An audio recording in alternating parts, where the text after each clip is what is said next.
नमस्कार. सविताज किचन मराठीमध्ये अगदी मनापासून स्वागत आहे. बाजारात मिळतो तसा अंगुरी रसमलाई जर तुम्हाला घरी करायचा असेल तर हा व्हिडिओ शेवटपर्यंत पहा.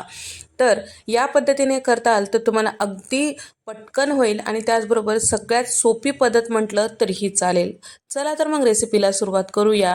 तर यासाठी तुम्ही कुठलाही दूध घेऊ शकता. तर इथे मी घेतलेला आहे 4 लिटर पॅकेटचा दूध. तर 2 लिटर इथे मी छान असं घोटून घेणार आहे रसमलाईसाठी. आणि त्याचबरोबर 2 लिटर इथे आपल्याला दूध फाडून त्याचा पनीर करायचा आहे किंवा छेना तयार करून घ्यायचा आहे. तर पहिल्यांदा आपल्याला हे जे दूध आहे गॅसवर ठेवायचं आहे. दोन्ही गॅसवर मी दूध ठेवून दिलेलं आहे. एक दूध घोटण्यासाठी म्हणजेच आपल्याला रबडी तयार करून घ्यायचं आहे आणि एक दूध जे आहे आपल्याला फाडून त्याचा पनीर तयार करून घ्यायचं आहे. मोठ्या पातेल्यातलं दूध जे आहे अगदी कमी गॅसवर ठेवलेलं आहे आणि आपल्याला इथं पनीर तयार करून घ्यायचं आहे. त्यासाठी दुधाला छान उकळी येऊ द्यायचं आहे. थोडंसं दुधाला 1 मिनिटभर उकळी आल्यानंतर यामध्ये आपल्याला दूध फाडण्यासाठी इथे मी घेतलेला आहे लिंबाचा रस. तर 2 मोठ्या आकाराचे लिंबाचा रस त्याचा बिया काढून गाळणीने गाळून घेतलेला आहे आणि त्याचा रस थोडं थोडं या दुधामध्ये टाकून घ्यायचं आहे. दुधाला छान उकळी आली 1-2 मिनिटं छान उकळून घेतल्यानंतरच टाकायचं, म्हणजे दुधाचं तापमान जास्त असतो आणि त्याच वेळेस आपण जेव्हा लिंबाचा रस यामध्ये टाकतो तेव्हा दूध व्यवस्थित फाडल्या जाते किंवा फाटल्या जाते. तर आता या ठिकाणी तुम्ही बघू शकता थोडं थोडं हे लिंबाचा रसाचं पाणी टाकून मी हे दूध व्यवस्थित असं फाडून घेतलेलं आहे, तुम्ही बघू शकता. तर आता चमच्याने मोजल्यास 4 चमचे हे लिंबाचा रस होता. तर तुमच्या दुधाच्या क्वालिटी अनुसार थोडंसं हे लिंबाचा रस कमी जास्ती लागू शकते.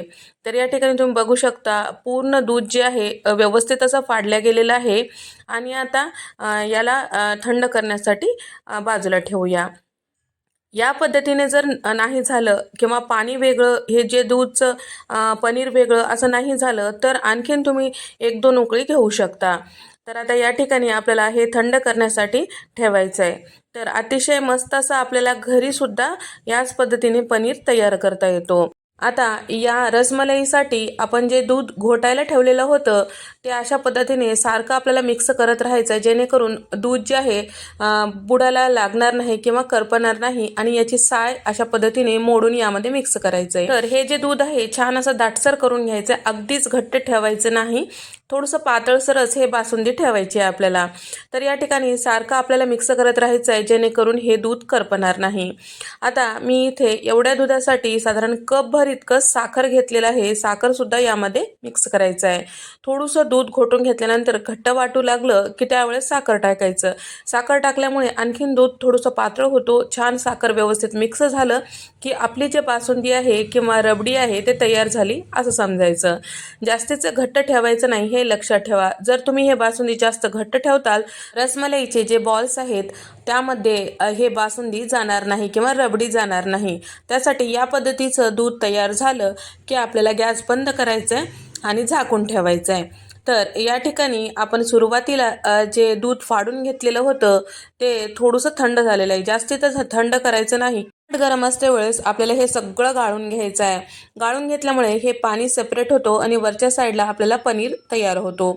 तर या ठिकाणी हे जे पाणी आहे ते पाणी तुम्ही कणिक वगैरे मळून घेऊ शकता त्या पाण्यामध्ये किंवा कढी वगैरे करत असाल तर त्यामध्ये टाकू शकता. आता हे जे पनीर आहे याला थोडंसं चमच्याने अशा पद्धतीने प्रेस करून घ्यायचं, म्हणजे यामधलं एक्स्ट्राचं पाणी निघून जातो. त्यानंतर एखाद्या कॉटनच्या कपड्यामध्ये सुती कपड्यामध्ये आपल्याला हे पनीर थोडंसं बांधून ठेवायचं, म्हणजे यामधलं एक्स्ट्राचं पाणी ते कपडा शोषून घेतो. या ठिकाणी 10 ते 15 मिनटं याला बाजूला ठेवूया. आपलं इथे बासुंदी किंवा रबडी तयार झाली आहे, याला झाकून ठेवूया. तर या ठिकाणी 15 मिनटानंतर आता हे एका ताटामध्ये टाकून घ्यायचं आहे पनीर. त्यानंतर आपल्याला हे जे पनीर आहे पूर्ण व्यवस्थित मोकळं करून घ्यायचं आहे आणि तळहाताने आपल्याला छान असं हे पनीर व्यवस्थित असं तिंबून घ्यायचं आहे. म्हणजे या पनीरला आता मोकळं करते वेळेस तुम्ही बघू शकता अजिबात चिकटपणा नाही आहे, बॉल्स तयार करता येत नाही. त्यावेळेस काय करायचं, या पद्धतीने तळहाताच्या खालच्या भागाने आपल्याला हे पूर्ण पनीर हाताने छान क्रश करून घ्यायचं आहे.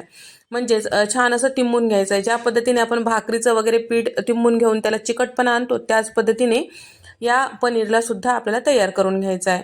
साधारण एक 3 ते 4 मिनटं तरी आपल्याला छान व्यवस्थित तिंबून घ्यायचं आहे। तिंबल्यानंतर या पद्धतीने जेव्हा आपण गोळा तयार करतो त्यावेळेस व्यवस्थित असा बॉल तयार झाला किंवा गुलाबजामुनासारखा आकार आला की समजायचं की आपले जे हे पनीर आहे व्यवस्थित रसमलाईसाठी तयार झालेलं आहे। त्यावेळेस आपल्याला यामध्ये टाकायचं 1 चमचाभर कॉर्नफ्लोअर। कॉर्नफ्लोअर नसेल तर या ठिकाणी तुम्ही चमचाभर मैदासुद्धा वापरू शकता। शक्यतो कॉर्नफ्लोअर टाका म्हणजे रसमलाईला छान असा स्वाद येतो। आता कॉर्नफ्लोअर टाकल्यानंतर 1 मिनिट छान तिंबून घ्यायचं। त्यानंतर असे छोटे छोटे अंगूरसारखे बॉल्स तयार करून घ्यायचे आहे। तर तुम्ही साधी रसमलाई करत असाल तर मोठे बॉल्स तयार करून घेऊ शकता आणि अशा पद्धतीने अंगुरी रसमलाई करायचं असेल तर अगदी अंगूरसारखे छोटे छोटे आपल्याला बॉल्स तयार करून घ्यायचे आहे। आता यासाठी आपण पाक तयार करून घेऊया। तर इथे मी एक मोठा पातेला घेतलेला आहे, 1.5 कप साखर टाकून घेतलेला आहे आणि त्यासाठी त्याच्यात तिप्पट पाणी म्हणजेच 1.5 कपला 6 कप इतकं पाणी यामध्ये टाकून घेतलेलं आहे। पाणी टाकल्यानंतर आपल्याला हे पूर्ण साखर या पाण्यामध्ये विरघळेपर्यंत गॅसवर ठेवून घ्यायचं। कुठल्याही प्रकारचा पाक वगैरे करायचं नाही, फक्त आपल्याला साखर पाण्यामध्ये विरघळून घ्यायची आहे आणि छान उकळी येऊ द्यायची आहे। या ठिकाणी अंगुरी रसमलाईसाठी बॉल्स तयार झालेले आहेत। आता इथे आपल्या पाकाला सुद्धा उकळी आलेली आहे। कुठल्याही प्रकारचा एकतारी वगैरे करायचं नाही, फक्त साखर पाण्यामध्ये मिक्स झालं की पाकाला छान उकळी आली त्यावेळेसच आपल्याला हे बॉल्स यामध्ये टाकायचं आहे, लक्षात ठेवा। आणि गॅसचा फ्लेम मोठा असायला पाहिजे। हे जे पाक उकळत आहे ते त्याच पद्धतीने उकळत राहायला पाहिजे। आपले जे रसमलाईचे बॉल्स आहेत व्यवस्थित हे पाक शोषून घेतात। तर या ठिकाणी गॅसचा फ्लेम मोठा ठेवायचा आणि झाकण अगदी घट्ट लावायचं आणि त्याचबरोबर एक 10 मिनिटं या रसमलाईला छान असं उकळून घ्यायचं। 10 मिनिटानंतर तुम्ही बघू शकता आपण जेव्हा रसमलाईमधले हे बॉल्स टाकलं होतं तर अगदी बारीक आकार होता त्याचा, तर तुम्ही बघू शकता फुलून दुप्पट झालेले आहेत। परत याला मिक्स करायचं, एकदा पूर्ण ढवळून घ्यायचं। ठिकाणी पूर्ण मिक्स केल्यानंतर तुम्हाला जर पाक घट्ट वाटत असेल तर त्यामध्ये आणखीन 2 वाटी पाणी गरम करून टाकू शकता। परत मिक्स केल्यानंतर आणखीन 5 मिनिटं आपल्याला अशाच पद्धतीने या पाकामध्ये शिजवून घ्यायचं आहे। तर टोटल इथे मी 15 मिनिटं गॅसचा फ्लेम मोठा ठेवून हे जे रसमलाईचे बॉल्स आहेत या पाकामध्ये शिजवून घेतलेले आहे। या ठिकाणी आता हे थंड करण्यासाठी बाजूला ठेवूया। आता कोमट गरम असते वेळेस आपल्याला हे पूर्ण चेक करायचं आहे की पाक या बॉल्समध्ये गेलेला आहे का नाही। तर या ठिकाणी तुम्ही बघू शकता छान असा पाक या बॉल्समध्ये गेलेला आहे, म्हणजे रसमलाईमध्ये पूर्ण छान असा पाक शोषून घेतलेला आहे। तर आता या पाकामधून आपल्याला हे बॉल्स किंवा रसमलाई काढून घ्यायची आहे आणि त्यानंतर यामध्ये जे पाक आहे हलक्या हाताने दाब देऊन आपल्याला यामधले एक्स्ट्राचा पाक काढून घ्यायचा आहे। अगदीच याचा आकार बिघडू नये, अगदी हलक्या हाताने आपल्याला हे यामधलं पाक काढून टाकायचं आहे। तर या पद्धतीने केल्यामुळे यामधलं एक्स्ट्राचा पाक निघून जातो आणि जेव्हा आपण रबडीमध्ये हे बॉल्स टाकतो त्यावेळेस यामधलं जे रबडी आहे छान शोषले जाते। या ठिकाणी आपली जे रबडी आहे ते सुद्धा थंड झालेले आहे। अगदीच थंड करायचं नाही, कोमट गरम असते वेळेसच आपल्याला हे बॉल्स यामध्ये टाकायचं आहे। बॉल्ससुद्धा थोडेसे कोमट असायला पाहिजे आणि रबडीसुद्धा कोमट असायला पाहिजे, म्हणजे हे रबडी छान असं बॉल्समध्ये शोषला जातो। तर या ठिकाणी तुमच्या आवडीनुसार यामध्ये ड्रायफ्रूटसुद्धा टाकू शकता।